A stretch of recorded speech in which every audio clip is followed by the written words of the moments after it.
அனைவருக்கும் வணக்கம் நண்பர்களே. நாம் இன்னைக்கு இந்த பதிவில் கடகம் ராசியில் உள்ள புனர்பூசம், பூசம், ஆயில்யம் இந்த 3 நட்சத்திரக்காரர்களுக்கும் பிறந்திருக்கும் கார்த்திகை மாதத்தில் ஏற்படும் சாதகமான மற்றும் பாதகமான பலன்கள் என்ன, கிரகநிலை மாற்றம் எப்படிலாம் இருக்குது, இதன் மூலம் உங்களோட வாழ்க்கையை மாற்றக்கூடிய நிகழ்வுகள் என்ன நடக்கும், எந்த விஷயத்துலலாம் நீங்கள் கொஞ்சம் உஷாராக இருக்கணும் அப்படிங்கிற முழு தகவலையுமே இந்த பதிவில் உங்களுக்காக நாங்கள் சொல்லியிருக்கோம். இந்த பதிவு நீங்கள் பயன்பெறும் வகையில் அமையும். நீங்கள் இப்போ தான் ஃபர்ஸ்ட் டைம் நம்மளோட சேனலை பார்க்குறவங்களா இருந்தால் சப்ஸ்கிரைப் பண்ணி வச்சுக்கோங்க. கடகம் ராசி அப்படின்னு சொன்னாவே ஆளுமை திறன் இவங்க கிட்ட அதிகமாக இருக்கும். இவங்க செய்கிற ஒவ்வொரு செயல்லையுமே லட்சியத்தை வச்சு தான் செய்வாங்க. லட்சியத்தை கடைபிடிக்கக்கூடியவங்க இந்த கடகம் ராசிக்காரங்க அப்படின்னும் சொல்லலாம். தங்களோட செயல்களில் சுய திருப்தி அடையக்கூடியவங்க இவங்க கிட்ட உள்ள பெரிய குறையும் பலமும் என்ன அப்படின்னு பார்த்தா இவங்க கிட்ட இருக்கிற பிடிவாத குணம் தாங்க. எந்த ஒரு விஷயத்தையுமே செய்து முடிக்கணும் அப்படின்னு சொல்லிட்டு யோசிச்சுட்டாங்களா கூட அதை சிறந்த முறையில் செஞ்சு முடிச்சாதான் அவங்களுக்கு மன திருப்தியே அடையும். பிடிவாத குணம்ங்கிறது கெட்டதெல்லாம் கிடையாதுங்க. ஒரு நல்ல விஷயத்தை செய்யணும்னு சொல்லி நம்ம முடிவு பண்ணும் பொழுது செய்கிற ஒவ்வொரு வேலையுமே நல்லது தான். அது பிடிவாத குணம் அப்படின்னு சொன்னாலும் தப்புலாம் ஒன்றும் கிடையாது. அப்போ தான் ஒரு செயலை நம்மளாலேயே செய்ய முடியும், இது என்னால் முடியும்னு எந்த ஒரு மனுஷன் நினைக்கிறானோ அவன் செய்கிற எல்லா விஷயமே நல்லது தாங்க. தீய வழியில் செல்வது தப்பு, ஆனால் நல்லதுக்காக பிடிவாதம் பிடிக்கிறது கட்டாயம் தவறே கிடையாது. ஆளுமை திறன் அதிகம் கொண்ட இந்த கடகராசிக்காரர்கிட்ட சிறப்பான குணம் இது தாங்க சொல்லலாம். ஏன்னா மற்றவங்களுக்கு நன்மை செய்ய இவங்களுக்கு ரொம்பவும் பிடிச்ச விஷயமா இருக்கும்.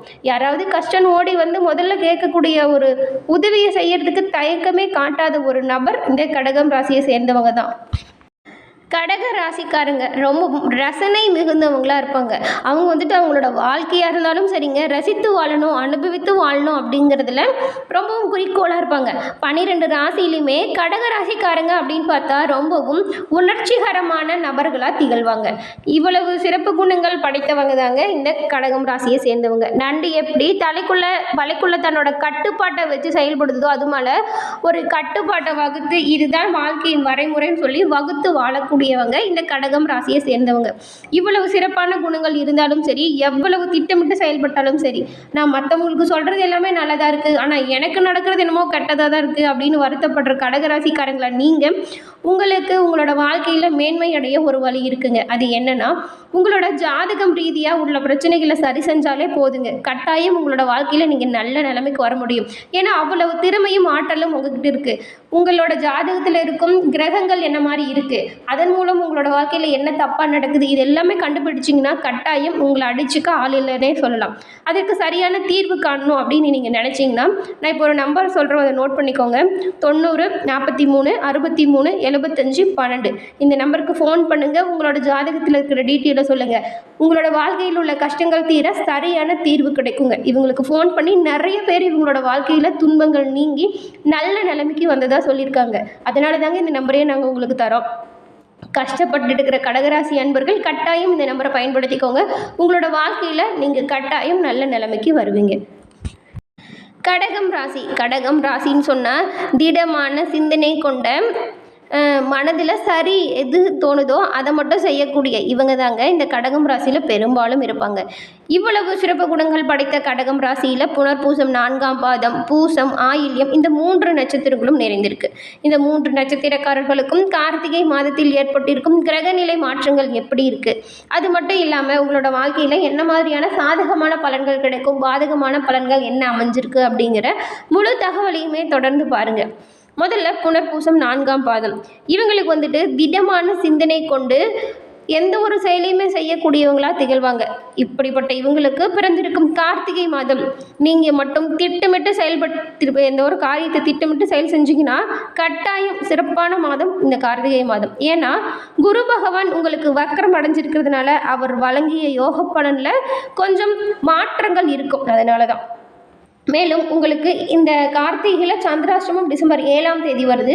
அன்றைய தினம் நீங்கள் மேற்கொள்ளும் ஒவ்வொரு முயற்சிகளையும் செயல்களையுமே கவனத்தை கடைபிடிக்கணும். அதிர்ஷ்ட நாட்கள் அப்படின்னு பார்த்தா டிசம்பர் 2, 3, 11, 14 இந்த 4 தினங்களுமே சிறப்பான தினங்களாக அமைஞ்சிருக்கு.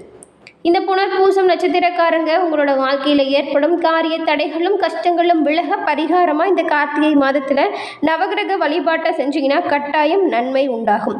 நவகிரக வழிபாட்டில் அதுவும் சனீஸ்வர பகவானை வழிபடுங்க, நல்ல தீர்வு கிடைக்கும். உங்களுக்கு சனீஸ்வர பகவான் பிடிக்கும் என்றாலும் இந்த வீடியோ பதிவின் கமெண்ட்ல ஓம் சனீஸ்வர பகவானுக்கு போற்றி என 3 முறை பதிவிடவும் செய்யுங்க. சனி பகவானின் அருளால் உங்களது வாழ்க்கை வளமானதாக மாறட்டும்.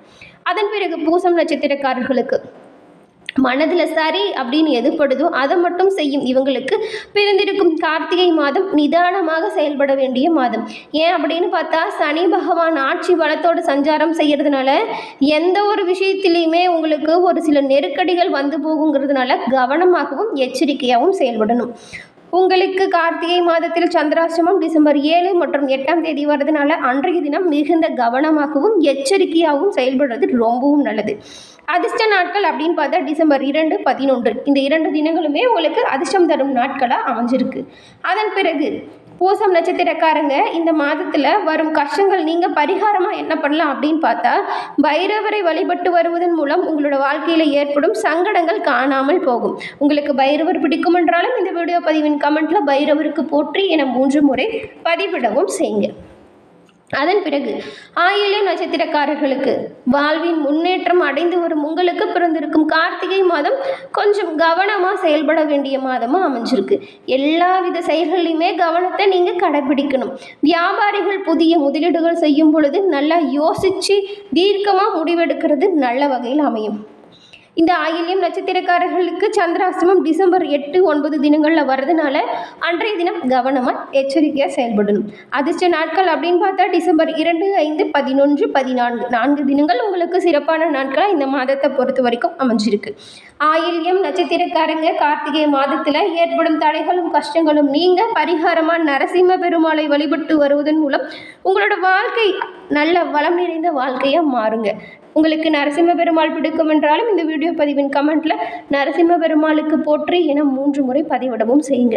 அந்த பெருமாளின் அருளால் உங்களோட வாழ்க்கையில் இருக்கும் தடைகளும் கஷ்டங்களும் நாங்களும் வாழ்த்துக்களை தெரிவிச்சுக்கிறோம்.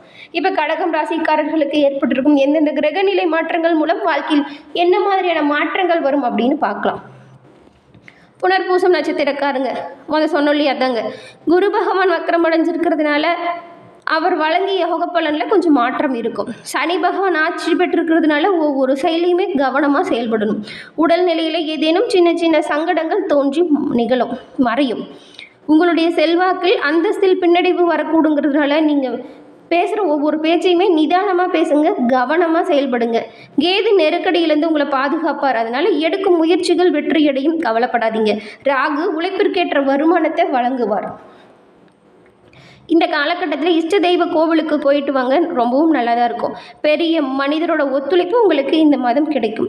அதன் பிறகு பூசம் நட்சத்திரக்காரர்களுக்கு சனி பகவான் ஆட்சி பலத்தோடு சஞ்சாரம் செய்கிறதுனால எந்த ஒரு விஷயமா இருந்தாலும் சரிங்க, ஒரு சில நெருக்கடி வந்து தான் போகும். உடல்நிலையில் சின்ன சின்ன பாதிப்பு வரலாம். இதுவரைக்கும் வேகமாக நடந்து வந்த வேலை கொஞ்சம் சுறுசுறுப்பு குறைந்து காணப்படலாம். வீண் பிரச்சனை தேடி வரும். வாகன பயணத்தில் நிதானம் காக்கிறது நல்லது. நிதானங்கிறது வாகனம் பயணத்தின் போது மட்டும் இல்லைங்க, நீங்கள் பேசும்பொழுதுமே நிதானத்தை கடைபிடிக்கணும். யார் ஒருத்தருமே வம்பு வழக்கு வராமல் பார்த்துக்கோங்க. இந்த மாதத்தை பொறுத்த வரைக்கும் குடும்ப உறவுகளிடம் முடிஞ்ச வரைக்குமே நீங்கள் இணக்கமாக போகிறது நல்லது. குழந்தைகள் மீது அக்கறை காட்டுங்க. வியாபாரத்தில் புதிய முதலீடு செய்யும் பொழுது யோசித்து செய்கிறது நல்லது. ராசிக்குள்ளே செவ்வாய் சஞ்சாரம் செய்கிறதுனால உங்களோட செயல்களில் ஒரு சில சமயம் தடுமாற்றம் வந்து போகலாம், குழப்பங்களும் ஏற்படலாம். கேதுவால் எல்லாத்தையுமே சமாளிக்கக்கூடிய சக்தி உங்களுக்கு ஏற்படும். வாழ்க்கைக்கு ஏற்ற வருவாய் வரும் ஒரு நல்ல மாதம் தான் உங்களுக்குமே. எந்த ஒரு விஷயத்திலும் கவனமாக இருந்தீங்களா ரொம்பவும் நல்லதாக அமையும். அதன் பிறகு ஆயில்யம் நட்சத்திரக்காரர்களுக்கு வாழ்க்கையில் முன்னேற்றம் அடைஞ்சு வரும் உங்களுக்கு கார்த்திகை மாதத்தை பொறுத்த வரைக்கும் கவனமாக செயல்படணும். வியாபாரிகள் புதிய முதலீடுகள் செய்யும் பொழுது நல்லா யோசித்து சிந்தித்து செயல்படுறது நல்லது. முக்கியமாக வார்த்தைகளில் கவனம் தேவைதாங்க. உங்களுக்கு பூர்வீக சொத்து விஷயத்தில் பிரச்சனை வந்து போகலாம், அதை சட்ட ரீதியாக எதிர்கொள்கிறது நல்லது. குடும்பத்தில் இருக்கிற எல்லாருக்கிட்டையுமே அவங்களது வார்த்தைக்கு மதிப்பளிங்க. உங்கள் கூட வேலை செய்கிறவங்க கூட்டியுமே நிதானத்தை கடைபிடிங்க. யார் ஒருத்தருடையும் வீண் வம்பு வழக்கு செய்கிறத கொஞ்சம் குறைச்சிக்கோங்க. கவனக்குறைவால் சின்ன சின்ன பாதிப்பு ஏற்படலாம். கேது பகவான் அவற்றிலிருந்து விடுபடக்கூடிய நிலை உண்டாக்குவார். தன்னம்பிக்கையும் தைரியமும் அதிகரிச்சுக்கூடும். புதிய சொத்து வாங்கும்போது மூலப்பத்திரத்தை நல்லா கவனமாக படித்து பார்த்துட்டு ஒப்பந்தத்தில் கையெழுத்து போடுறது நல்லது. அரசு வழி முயற்சி வழக்குகள் தள்ளி போகலாம். அவற்றில் உங்களுக்கு நன்மையும் கிடைக்கலாம். மாணவர்களை பொறுத்த வரைக்கும் படிப்பில் கவனம் செலுத்துறதுங்கிறது இந்த மாதத்தை பொறுத்த வரைக்கும் நல்லது. என்ன நண்பர்களே, இந்த பதிவில் கூறின கருத்துக்களும் தகவல்களும் பயன் தரும் வகையில் அமைஞ்சிருக்கும்னு நினைக்கிறேன். இந்த பதிவு பிடிச்சிருந்தால் லைக் பண்ணுங்கள், ஷேர் பண்ணுங்கள், கமெண்ட் பண்ணுங்கள். நம்மளோட சேனலை நீங்கள் இப்போ தான் ஃபஸ்ட் டைம் பார்க்குறீங்கன்னா மறக்காமல் சப்ஸ்கிரைப் பண்ணி வச்சு கூட வர பெல் ஐக்கானை கிளிக் பண்ணி வைங்க. அப்போ தான் நாங்கள் போடுற பதிவுகள் உடனுக்குடன் நோட்டிஃபிகேஷன் மூலம் உங்களை வந்தடையும். தொடர்ந்து பார்த்தமைக்கு நன்றி நண்பர்களே. நன்றி, வணக்கம்.